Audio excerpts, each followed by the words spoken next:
Is Christian nationalism something to be feared? It's become one of the most talked about movements in America today. For some, it sounds simple, even harmless. A patriotic Christian? What's wrong with that? But the reality runs much deeper. Is it just a fringe, powerless minority?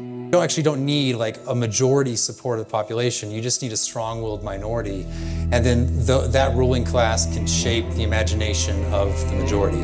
There's a lot of people who will just kind of shift with the imagination set by the people, the ruling class. One of the leading voices of this movement, Pastor Douglas Wilson, draws from the Chinese strategist Sun Tzu's approach to war and applies it to religious reformation, stating plainly that deception can be used to secure your position.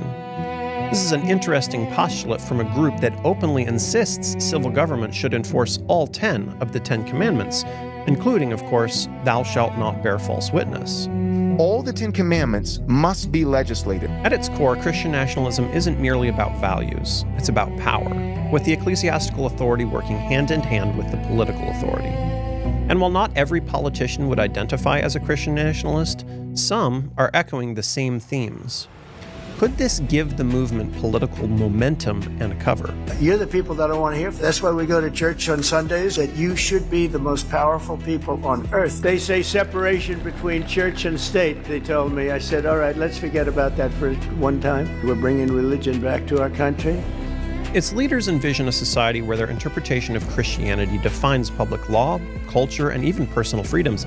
They argue that civil law must reflect Christian faith, down to specifying which Sabbath should be enforced. And make it clear to everyone which Sabbath we're in favor of. The civil law can also include, I think, blasphemy laws, Sunday Sabbath laws. People ask me, what laws would you want? I think having blue laws, the Sunday Sabbath laws, really is the first thing that happened. Like, it's not blasphemy laws, it's not, laws against heretics.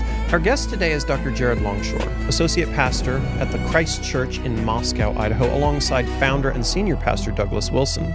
We invited him on after watching concerning clips where he expressed his own views. We might structure our civil affairs such that on the one day in 7, which God has deemed holy, we rest from our work and worship Him. This civil and public acknowledgement should certainly be formalized in our governing documents. We've shown up to teach you to obey. And immediately they're like, this is jihad. Immediately, this is Sharia law. Because they feel the force. In some sense, you just have to lean into it. You can't back down on the obedience part. Right. You're just like, we're absolutely here to teach people to obey the standard.